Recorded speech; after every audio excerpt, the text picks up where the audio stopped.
France 24 et RFI présentent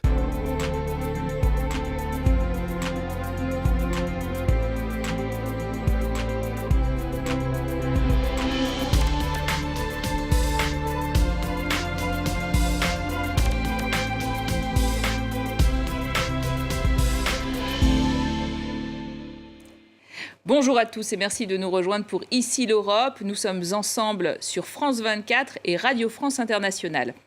Alors cette semaine, à quelques jours des élections européennes du 9 juin, nous recevons Nicolas Schmit. À 70 ans, il est l'un des 27 commissaires européens, pas le plus connu, mais doté d'un portefeuille visible, puisque ce luxembourgeois est spécialement chargé de l'emploi et des droits sociaux. Bonjour Monsieur Schmit, merci d'être en notre compagnie. Alors le Parti socialiste européen, je le rappelle, en mars dernier, vous a désigné tête de liste pour ces fameuses élections européennes de juin. Vous serez notamment opposé à l'actuel chef de l'exécutif européen, Ursula von der Leyen, qui, elle, roule pour le Parti populaire européen, le PPE à droite. Pour commencer, j'ai envie de vous demander comment vous qualifiez cette campagne électorale concernante, proche des préoccupations des Européens. Moi, j'essaie de la rapprocher des citoyens, puisque finalement, les attentes des citoyens par rapport à l'Europe, c'est que l'Europe s'occupe de leurs soucis, de leurs problèmes, de leurs attentes, de leurs espoirs aussi. Et donc, nous menons une campagne proche des citoyens, nous visitons des projets, nous visitons des entreprises. Donc, la proximité, l'Europe et la proximité est fondamentale. Alors, encore une fois, la droite européenne est donnée en tête des sondages. Le PPE a plus de 23% des sièges et un petit 20% pour vous. Est-ce que vous croyez encore à une victoire possible de votre camp social-démocrate, à une première place donc, dans ces élections européennes? Nous avons 27 pays. Donc pour effectivement mesurer exactement un résultat éventuel, ce n'est pas aussi facile. Et il arrive aussi que les sondages se trompent. Et donc, évidemment, moi je crois à une victoire possible. Les socialistes européens sont actuellement à la tête de 4 gouvernements sur 27, l'Allemagne, l'Espagne, Malte et le Danemark. Comment vous expliquez finalement ce recul en Europe de la social-démocratie qui était il y a 20 ans presque dominante Oui, mais c'est un peu plus compliqué que cela. Parce que quand vous regardez les résultats électoraux, vous allez voir que dans un certain nombre de pays, les socialistes ont fait de bons résultats. Mais nous constatons aujourd'hui une évolution qui est, effectivement, il y a d'autres pays, d'ailleurs, les socialistes sont au gouvernement, mais non pas le Premier ministre. Par exemple, en Estonie, il y a les sociodémocrates au gouvernement. Mais dans d'autres pays, les socialistes ont remporté les élections, mais étant donné que la droite conservatrice et parfois même libéral, fait des alliances avec l'extrême droite, ils sont mis à l'écart. Donc cela explique qu'effectivement, aujourd'hui, il y a relativement peu de premiers ministres, encore que dans d'autres gouvernements, il y a des socialistes qui sont là. Vous parliez justement du rapprochement des droites et de la droite plus extrême. Le Hongrois Viktor Orban vient d'annoncer qu'il plaidait pour rapprocher les souverainistes européens autour de Marine Le Pen et de Giorgia Meloni. Giorgia Meloni qui est aussi courtisée par la droite plus traditionnelle d'Ursula von der Leyen. Qu'est-ce que ça vous évoque ? D'abord, ça m'évoque M. Orban nous rappelle, et j'espère qu'il rappelle aussi à Mme von der Leyen, le fait que Mme Meloni n'est pas une pro-européenne. Parce que sinon, M. Orban n'aurait pas dit voilà, il faut que les souverainistes se rapprochent de moi et voir Le Pen plus Meloni. Donc, cette fiction qui a été inventée par le PPE et par Mme von der Leyen de dire on fait une alliance qu'avec ceux qui sont pro-européens, pro-Ukraine et pro-État de droit. Là, je crois que M. Orban nous a rappelé que Mme Meloni, comme Mme Le Pen, sont des souverainistes et ne partagent pas la conception fondamentale de l'Europe telle que moi je pensais la démocratie chrétienne partageait. Mais bon, ça, Vous c'est la ne responsabilité. feriez pas une grande coalition, finalement, post-électorale pour sauver justement Madame von der Leyen entre les sociodémocrates, le PPE et éventuellement Madame Meloni? Vous n'êtes pas compatible avec eux? Non, absolument. Il y a incompatibilité, je dirais, totale, parce que être souverainiste et surtout ne pas s'engager pour le respect des droits, que ce soit le droit des femmes, le droit des minorités, que ce soit la liberté des médias, parce que Madame Meloni, elle regarde un peu comment Orban a opéré. Je crains fort qu'elle ne s'en inspire. Donc ça, c'est une option exclue. Vous tapez fort sur Ursula von der Leyen, Nicolas Schmit. Vous lui reprochez à votre présidente et rivale dans ces élections son style managérial pas très collégial. Qu'est-ce que vous vouliez dire? À quelle occasion vous l'avez constaté? D'abord, Madame von der Leyen, maintenant, elle est candidate comme moi. Et bon, ce que je critique, puisque si on me demande qu'est-ce que vous feriez mieux, je dois dire ce que, à mon avis, ne va pas. Et donc, le fait que souvent, les décisions au collège ne sont pas vraiment prises au collège. Et donc, entre les 27 commissaires. Oui, voilà. Et que les 27 commissaires soient vraiment... aient la possibilité de discuter, d'évoquer et d'échanger, parfois aussi contradictoirement, sur des questions politiques éminentes. Bon, j'ai cité notamment l'accord avec la Tunisie et les autres accords qui n'ont jamais été discutés au collège. Les accords sur les migrants et sur un partenariat financier. Par exemple, oui, tout à fait. Et ça, je juge que c'est vraiment problématique parce que là, il s'agit d'abord d'une politique importante qui est la politique migratoire, mais il y a un engagement financier, il y a un aspect, je dirais, stratégique, et il y a un aspect fondamental sur les droits et le respect de la dignité des personnes. Nicolas Schmit, vous et les socialistes européens, vous êtes d'ailleurs assez réticents à l'égard des accords d'externalisation prévus par le pacte migratoire récemment adopté par l'Union européenne. Vous soulignez, pour la Tunisie, mais on peut parler aussi de l'Égypte et de la Mauritanie, que ce ne sont pas forcément des gouvernements très démocratiques.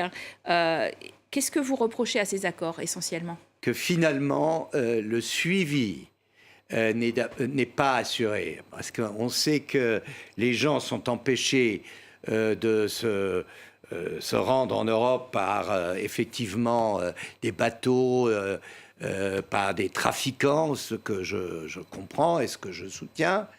Mais une fois qu'on a empêché les réfugiés, qu'est-ce qui leur arrive ? Est-ce qu'ils sont pris en charge? Est-ce qu'ils sont protégés? Est-ce qu'ils ont la faculté finalement de déposer une demande d'asile pour ceux qui veulent déposer une demande? C'est pas assuré. C'est pas digne finalement des valeurs européennes. Alors parlons d'un conflit qui effectivement a beaucoup de poids dans ces élections européennes, la question palestinienne qui a d'ailleurs divisé les socialistes européens. Nicolas Schmit, vos socialistes européens, quel est votre message clair, reconnaissance ou pas, comme Pedro Sanchez en Espagne, d'un État palestinien, suspension de nos accords d'association avec Israël? D'abord, mon message, il est plus global. Premièrement, je crois qu'il faut toujours rappeler ce qui s'est passé le 7 octobre, qui est un crime impardonnable par une organisation terroriste, le Hamas. Deuxième chose fondamentale, c'est qu'il y a toujours des otages. C'est pas normal, il y a plus d'une centaine de personnes qui sont toujours retenues en otage. On ne sait pas qui est mort ou qui est vivant. Et troisièmement, la riposte du gouvernement d'extrême droite, ou largement d'extrême droite israélienne, est absolument condamnable. Et on apprend tous les jours de nouveaux bombardements de civils, de camps de réfugiés, les déplacements perpétuels de population à Gaza. Et que devrait faire l'UE alors? Et en même temps, les personnes n'ont plus d'approvisionnement ni en eau, ni en nourriture. Alors l'UE doit, je crois, lever la voix Et je salue effectivement l'initiative de Pedro Sanchez et du gouvernement irlandais. Je crois que c'est une bonne décision parce que reconnaître la Palestine. Hein. Oui, parce que la seule voie, c'est de reprendre, de relancer une initiative de paix basée sur 2 États. Et il est clair que l'Europe doit, à mon avis, lever la voix par rapport à un gouvernement israélien qui ne respecte plus rien, ni les décisions ou les résolutions internationales, ni d'ailleurs, je crois, le droit international et notamment aussi les droits des populations civiles. Alors pour entamer un chapitre un petit peu plus social, Nicolas Schmit, je vous propose de partir en direction de l'Espagne où la campagne bat son plein pour le gouvernement socialiste dont nous parlions de Pedro Sanchez, un gouvernement affaibli. C'est la santé qui est le sujet qui inquiète aujourd'hui le plus les Espagnols à 45%. Ils aimeraient d'ailleurs que les partis se saisissent de ce thème pour les européennes, comme nous le montre ce reportage de notre envoyé spécial, Céline Schmitt. Carmen Saiz, 69 ans, est atteinte d'une maladie chronique invalidante qui nécessite un suivi constant. Mais depuis la pandémie, elle doit attendre en moyenne de 2 semaines à 1 mois pour un simple rendez-vous de routine. Le problème, si je n'ai pas mon rendez-vous à temps, c'est que je perds en mobilité, je régresse, je ne peux plus vivre normalement. Le manque de personnel médical et de médecins s'est aggravé ces 20 dernières années en Espagne. La faute à des coupures budgétaires que Carmen et d'autres habitants sont venus dénoncer. Salut Carmen, comment ça va? Ça va, fidèle au poste. Madrid ne consacre que 1 400 € par habitant pour la santé contre 2 300 en moyenne dans l'UE. À l'aube des élections européennes, Alvar, habitant du quartier, espère voir ces déséquilibres corrigés. Les médecins ne sont pas assez bien payés, alors ils ne veulent pas venir travailler ici, ou préfèrent aller dans une autre région d'Espagne, ou dans d'autres pays de l'UE. Alfonso Lopez est médecin.